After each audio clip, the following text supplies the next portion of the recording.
Last lecture में हमने पढ़ लिया था कि वलय क्या होती है, किसी भी सेट को वलय कैसे प्रूफ करते हैं।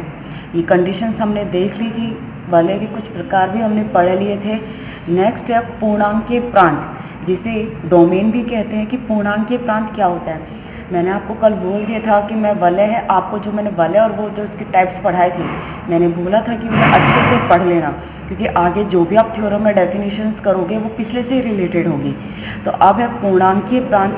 क्या होता है कि एक वलय जो कि इकाई सहित हो, शून्य भाजक रहित हो तथा क्रम विनिमय हो, उस वलय को पूर्णांकीय प्रांत कहते हैं। क्या कह रहा है, एक वलय, याद रखना मैंने बोला था जहाँ पे वलय का नाम आएगा इसका मतलब है कि वो स्ट्रक्चर आ जाएगा वहाँ पे, ठीक है। तो ये एक वलय आर है जो कि क्या है, इकाई सहित वलय है, यानी इसकी गुणन से ये वलय की पहले तो ये आर है जो वलय की सारी प्रॉपर्टीज को सेटिस्फाई करना चाहिए, उसी के बाद आप पूर्णांकीय प्रांत डिफाइन करोगे, क्योंकि यहाँ पे नाम आया है कि एक वलय जो कि, तो ये जो आर है ये एक वलय होनी चाहिए, यानी उन कंडीशन को आर प्लस आबेली ग्रुप होना चाहिए, आर और सेमी ग्रुप होना चाहिए और बंटनता का नियम। तो ये जो आर है ये क्या होना चाहिए, एक वलय होनी चाहिए। अब आर मेरी एक वलय है, उसके बाद ये क्या, इकाई सहित वलय हो, यानी गुणन संक्रिया के लिए क्या हो, तत्समक अवयव उपस्थित हो, शून्य भाजक रहित हो, यानी अगर A dot B is equal to 0 तो या तो ए बराबर 0 हो या फिर बी बराबर 0।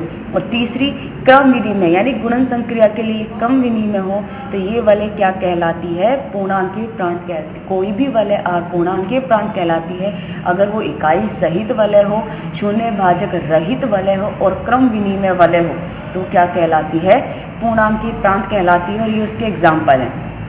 क्लियर, आप एग्जाम्पल कर सकते हो क्योंकि मैंने आपको डेफिनेशन समझा दी है, डेफिनेशन के अकॉर्डिंग एग्जाम्पल इजीली हो सकते हैं। नेक्स्ट है क्षेत्र या फील्ड। कि क्षेत्र क्या होता है, देखिए कम से कम 2 अवयवों वाली एक वलय आर को क्षेत्र कहते हैं यदि आर के शून्यतर अवयव यानी नॉन जीरो मतलब अशून्य गुणन संक्रिया के लिए क्रम विनिमय ग्रुप हो।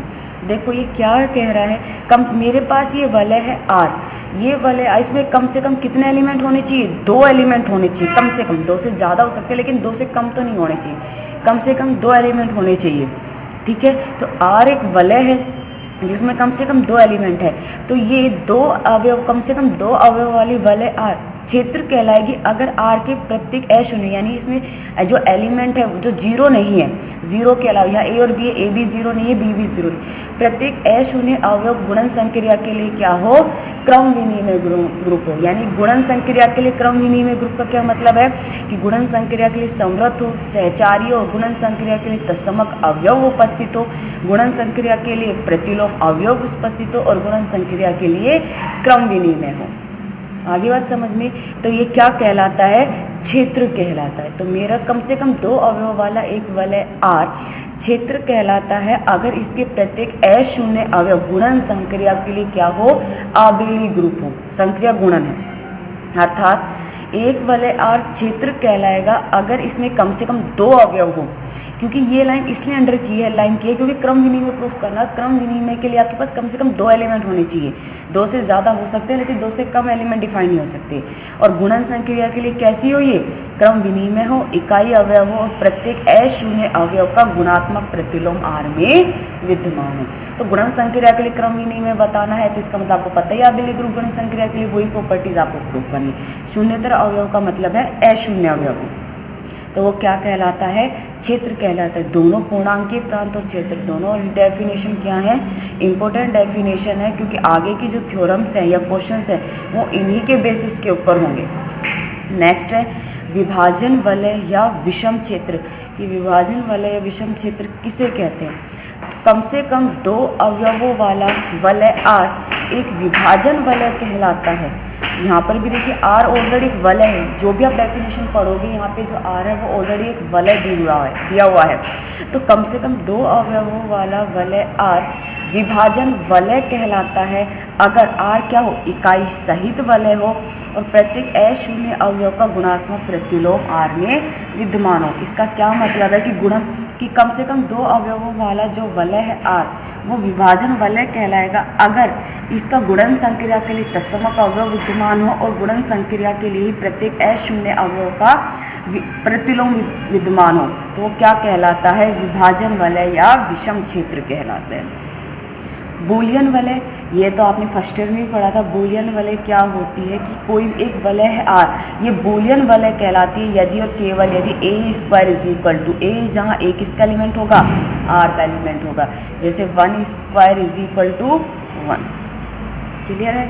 एक वलय आर बूलियन वलय कहलाता है यदि इसका प्रत्येक अवयव क्या हो? सक्षम हो। अर्थात आर बूलियन वलय कहलाता है यदि और केवल यदि ए स्क्वायर इज इक्वल टू ए, जहाँ ए किसका एलिमेंट होगा? आर का एलिमेंट होगा। पी वलय क्या होगी? एक वलय आर पी वलय कहलाता है। ठीक है, आपको वलय आर दे दी, पी वलय कहलाएगा अगर ए की पावर पी क्या हो? इज इक्वल टू हो ए के, और पी इंटू ए किसके बराबर हो? 0 के, जहाँ for all A belongs to R हो, तो वो क्या कहलाता है? पी वलय कहलाता है। क्लियर है ये चीज़? आ गई आपको समझ में? नो, तो कोई भी वलय आर पी वलय कहलाता है अगर ए की power P is equal to A, तथा P into A is equal to 0, जहाँ ए बिलोंग्स टू आर। अब है वलय का एकांक अवयव या व्युत्क्रमणीय अवयव। देखिए क्या होता है, मैंने मान लिया कि जो मेरी वलय आर है वो कैसी है? क्रम विनिमय तत्सम की वलय। क्रम विनिमय तत्सम मतलब गुणन संक्रिया के लिए क्रम विनिमय है और गुणन संक्रिया के लिए इसका तत्समक अवयव विद्यमान है। क्लियर है? तो मैंने मान लिया कि मेरी जो वलय आर है वो क्रम विनिमय तत्सम की वलय है तथा ए बिलोंग्स टू आर, और ए क्या है? आर का एलिमेंट है। तब ए आर का एकांक अवयव कहलाता है अगर आर में एक ऐसा अवयव बी विद्यमान है कि ए डॉट बी या फिर B dot A is equal to 1 हो। मैंने यहाँ पर माना है कि जो मेरी वलय आर है वो कैसी? क्रम विनिमय तत्सम की वलय है और ए क्या है? इस आर का एक एलिमेंट है। तो ये ए आर का एकांक अवयव कब कहलाएगा? अगर आर में एक ऐसा एलिमेंट बी विद्यमान हो कि हम जब उसके साथ मल्टीप्लाई करें तो ए इंटू बी क्या हो? 1 हो, जहाँ 1 क्या कहलाता है? आर का गुणन संक्रिया के लिए तत्समक अवयव कहलाता है। हाँ देखिए ये एग्जाम्पल आपको ये वाला है Z5 + 5 डॉट 5, प्रत्येक अशून्य यानी इस प्रत्येक अशून्य अवयव कैसे हैं? एकांक अवयव। यहाँ इसका मतलब है कि जब भी आप किसी एलिमेंट की देखो a into B is equal to यानी 1, इसका क्या मतलब है कि a into 1 is equal to a। यहाँ से दूसरी डेफिनेशन ये बनती है कि आपके पास एक ऐसा एलिमेंट हो जिसकी सेट के सारे एलिमेंट्स से संक्रिया कराओ तो आपको सेट के सारे ही एलिमेंट वापस से मिल जाएं। ये डेफिनेशन इस तरीके से डिफाइन है। हम इस एग्जांपल से करते हैं। आपके पास Z5 है जो मॉडुलो 5 के साथ दिया हुआ है। इसमें कितने एलिमेंट होंगे? 0, 1, 2, 3 और 4 प्लस 5 और डॉट 5। देखिए मुझे इसमें गुणन और प्लस संक्रिया दोनों के साथ डिफाइन करना है। सबसे पहले मैं प्लस संक्रिया के लिए लेती हूँ। आप 0 में किसी भी एलिमेंट को ऐड करो, लेकिन हम यहाँ पर चूंकि किसके लिए पढ़ते हैं? गुणन संक्रिया के लिए, तो मैं योग संक्रिया डिफाइन नहीं करूँगी, ऑलरेडी गुणन संक्रिया करूँगी। अगर 0 को इन चारों से मल्टीप्लाई करती हूँ तो 0 ही मिलता है, वापस सेट के कोई भी एलिमेंट वापस नहीं मिल रहा है, तो 0 इसका एकांक अवयव नहीं है। अब 1 के साथ लेती हूँ तो 1 इंटू 0 क्या मिल रहा है? 0। 1 into 1 1, 1 into 2 2, 1 into 3 3, 1 into 4 4। Set के सारे एलिमेंट वापस मिल गए। 1 कैसा है? एकांक अवयव है। अब 2 के साथ लेती हूँ, 2 into 0 0, 2 into 1 2, 2 into 2 4, 2 into 3 6, modulo 5 divide करो, रिमाइंडर कितना हो गया? 1। 2 इंटू 4 8, 5 से डिवाइड करो कितना आ गया? 3। सेट के वापस सारे एलिमेंट मिल गए, 2 भी एकांक अवयव हो गया। अब मैं लेती हूँ 3, 3 इंटू 0 0, 3 इंटू 1 3, 3 इंटू 2 6, मॉडुलो 5 कितना आ जाएगा? 1। 3 into 3 9, modulo 5 4, 3 into 4 12, modulo 5 divide करोगे 2। सेट के एलिमेंट वापस मिल गए, 3 भी एकांक अवयव हो गया। 4 into 0 0, 4 into 1 4, 4 into 2 8, modulo 5 divide करो 5 से 3, 4 इंटू 3 12, मॉडुलो 5 से डिवाइड करोगे 2, और 4 इंटू 4 16, 5 से डिवाइड करोगे 1। सेट के वापस एलिमेंट मिल गए। यानी इस 0 के अलावा 1 2 3 4 क्या है? एकांक अवयव है, क्योंकि हमें सेट के ही सारे एलिमेंट क्या मिल रहे हैं? वापस से मिल रहे हैं। क्लियर है? तो यही लिख रहा है प्रत्येक अशून्य अवयव क्या है? एकांक अवयव। और अशून्य अवयव 1 2 3 4 अशून्य, 0 को छोड़कर सारे एलिमेंट कैसे हैं? एकांक अवयव है। क्लियर है। अब देखिए एक क्वेश्चन है जिसको हम डिफाइन करते हैं। ये क्वेश्चन आपका देखिए कैसा है। नाउ देखिए, सिद्ध कीजिए कि संवृत अंतराल 0-1 पर परिभाषित सभी वास्तविक फलनों का समुच्चय S योग तथा गुणन के लिए एक क्रम विनिमय तत्समकी वलय है, जहाँ योग तथा गुणन संक्रिया निम्न प्रकार परिभाषित है। देखिए क्या आपके पास एक संवृत अंतराल डिफाइन किया हुआ है 0 और 1, ठीक है। इस संवृत अंतराल पर क्या है, आपका वास्तविक फलन परिभाषित है, जो कि कैसा फलन है, संतत फलन है, वास्तविक यानी R। और उन सभी वास्तविक फलनों के समुच्चय को किससे डिफाइन किया है, S से। मुझे प्रूफ करना है कि इस संवृत अंतराल पर परिभाषित सभी वास्तविक फलनों का समुच्चय योग और गुणन संक्रिया के लिए कैसा है, क्रम विनिमय तत्समकी वलय है। क्रम विनिमय तत्समकी वलय है, इसका मतलब क्या है, मुझे एक तो सबसे पहले तो ये प्रूफ करना होगा कि ये क्या एक वलय है, ठीक है। और फिर मुझे वलय के लिए आपको क्या प्रूफ करना होगा कि योग संक्रिया के लिए वो क्या हो, ग्रुप हो, आबेली ग्रुप हो, सेमी ग्रुप हो और बंटनता का नियम। और फिर उसे क्रम विनिमय वलय यानी गुणन संक्रिया के लिए वो क्रम विनिमय हो और गुणन संक्रिया के लिए उसका तत्समक अवयव विद्यमान हो। 3 डेफिनेशन आ रही, ये प्रूफ करना होगा, जहां पर योग और गुणन संक्रिया इस तरीके से आपको परिभाषित है, ठीक है। नाउ तो सबसे पहले देखिए, हमें पता है मेरे पास ये जो S दिया हुआ वो क्या दिया, वास्तविक संतत फलनों का समुच्चय। और हमें पता है कि दो संतत फलनों का योग दो संतत फलन होते हैं वो योग और गुणन संक्रिया के लिए कैसे होते हैं, संतत फलन होते हैं। तो जब इन पे संक्रिया ऑपरेट करोगे मुझे वापस से क्या मिलेगा, संतत ही फलन मिलेगा, यानी दी हुई संक्रिया कैसी है, संवृत है। चूंकि दो संतत फलनों का योग तथा गुणन एक संतत फलन होता है, इसलिए सभी वास्तविक संतत फलनों का समुच्चय दी गई दोनों संक्रियाएं द्विचर है। अब सहचारिता मैं यहाँ पे योग और गुणन के लिए एक साथ ही डिफाइन करूंगी, जिसमें योग वलय की प्रॉपर्टी आ जाएगी और उसकी भी। योग के लिए, वलय के लिए तो R प्लस आबेली ग्रुप होना चाहिए। नाउ तो सबसे पहले साहचर्यता, मैंने इस वास्तविक फलन के 3 एलिमेंट डिफाइन कर लिए, F, G और H। तीनों ही क्या है, संतत है, क्लियर है, वास्तविक है। लगाइए F plus G of plus H of X। X को दोनों पे ऑपरेट करोगे ये मिलेगा, फिर X को यहाँ ऑपरेट करोगे, क्योंकि F, G, H R के एलिमेंट है और R क्या है, वास्तविक फलनों का समुच्चय जो कि आबेली ग्रुप होता है, तो सहचारी नियम का पालन करेगा। तो F प्लस G इसमें सहचारी नियम इस पे लगा सकते हैं, क्या हो जाएगा, F plus G plus H, यानी F of X plus G plus H of X, यानी आप इसे लिख सकते हो F plus G plus of X। दोनों तरफ से X ऑपरेट हो रहा है, कैंसिल आउट निरसन नियम से, दक्षिण निरसन नियम से, तो ये क्या मिलेगा, F plus G plus H is equal to F plus of G plus H, यानी योग संक्रिया के लिए सहचारी है। मैं साथ में ही गुणन संक्रिया के लिए भी इसे सहचारी प्रूफ कर देती हूँ। आगे ये देखिए, तो F into G into H of X क्या हो गया, F into ji of x into H of X. लगाइए, तो F of x into ji of X H of X, चूंकि F, G, H R के एलिमेंट है, सहचारी है, तो F X into ji of x into H of x.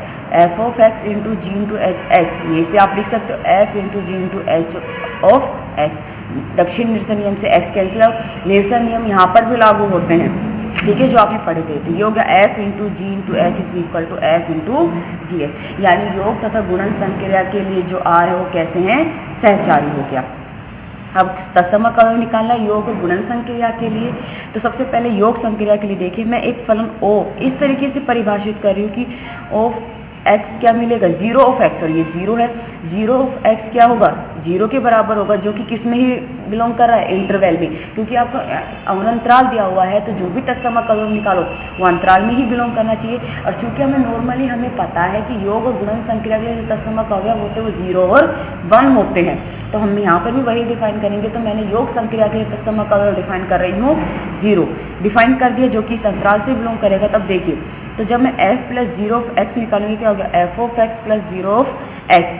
0 of x किसके बराबर है, 0 के, मुझे वापस से क्या मिल गया, f ऑफ x, यानी f plus 0 is equal to f, या फिर is equal to 0 plus f, यानी 0 of x is equal to 0 belongs to interval 0-1 पे। ये क्या है, योग संक्रिया का तत्समक अवयव है। अब इसी तरीके से मैं गुणन संक्रिया का तत्समक अवयव, मुझे पता है क्या होता है, 1 होता है, तो मैं एक फलन डिफाइन कर रही हूँ जो इस तरीके से है। पुनः हम एक फलन e ऑफ x इस प्रकार परिभाषित करते हैं कि e of x is equal to 1 for all x belongs to 0-1।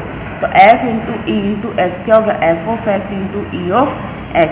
तो एफ ऑफ एक्स इंटू 1 यानी एफ ऑफ एक्स, ये क्या हो गया F of into e is equal to f is equal to A into f, यानी e of x is equal to 1 जो कि किसमें बिलोंग कर रहा है 0 1 में। गुणन संक्रिया के लिए क्या है तत्समक अवयव, तत्समक अवयव हो चुका है गुणन और योग के लिए। अब है हमारा योग संक्रिया के लिए प्रतिलोम अवयव। तो योग संक्रिया के लिए प्रतिलोम अवयव के लिए देखिए मैंने एक फलन f के लिए फलन डिफाइन किया है माइनस एफ, जो किस तरीके से कि जब आप f plus minus F of x करते हो तो आपको क्या मिलता है 0 ऑफ एक्स, और ये किसके बराबर है 0 के बराबर है। यही होता है प्रतिलोम अवयव क्या करता है कि मुझे तत्समक अवयव मिलना चाहिए, तो यानी इस योग संक्रिया के लिए प्रतिलोम अवयव क्या है माइनस का f है। अब है क्रम विनिमय, योग और गुणन संक्रिया के लिए क्रम विनिमयता निकाल रही हूँ। सेम डेफिनेशन सहचारिता की तरह से मैंने दो एलिमेंट ले लिए एफ और जी आर के, F plus G of X किसके बराबर हो गया F of X plus G of x is equal to G of X plus F of X लिख सकती हूँ, क्योंकि आर कैसा है आपके आबेली ग्रुप है, सहचारी नियम का पालन करेगा। तो F plus G of X किसके बराबर हो गया G plus F of x, निरसन नियम से क्या होगा F plus G is equal to G plus F. योग संक्रिया क्रम विनिमय है।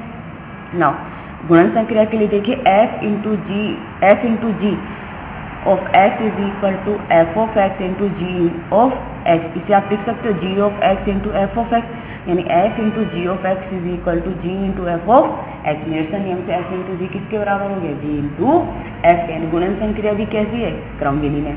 अब लास्ट बच्चा की गुणन की योग पर बंटनशीलता, तो मैंने 3 एलिमेंट ले लिए एफ जी एच आर के, किस तरीके से f into G plus H of. आप ये प्रॉपर्टीज जब प्रूफ करो तो अपनी सारी डेफिनेशन को खोल कर रखना कि क्या क्या है, उसी के अकॉर्डिंग आप प्रूफ करोगे। क्वेश्चन को बहुत ध्यान से पढ़ना कि वो क्या कह रहा है। तो ये हो गया f into of G plus H of X, क्या होगा f of x into G plus H into X, F of x into ji of X plus H of X. Operate कीजिए तो f of x into ji of X plus F of x into H of X, यही होगा ना f into ji of X plus F into H of x, यानी ये हो गया f into G plus F into H of X, F into G plus H is equal to F into G plus F into H. Clear. और इसी तरीके से आप ये प्रूफ कर सकते हो। तो यानी मेरा जो संगत अंतर 0 1 पर वास्तविक फलनों का समुच्चय परिभाषित है, और योग और गुणन संक्रिया के लिए क्या है क्रम विनिमय तत्समकी वल है। तब आपको समझ में आ गया होगा कि हम वलय को कैसे प्रूफ करते हैं, किस तरीके से फाइंड करते हैं। ठीक है, अगर आपको इसमें कोई भी डाउट हो तो पूछ लेना, कुछ चीज़ समझ में नहीं आई है मैं आपको फिर से समझा दूंगी। नेक्स्ट लेक्चर में हम थ्योरम्स पढ़ेंगे, प्रॉपर्टीज़ पढ़ेंगे, लेकिन आपको सबसे पहले वलय ये सारी डेफिनेशंस क्लियर होनी चाहिए। क्लियर। अगर कुछ समझ में नहीं आता है तो आप मुझे नीचे कमेंट में पूछ सकते हो कि अगर किसी भी चीज़ में आपको कोई भी डाउट हो।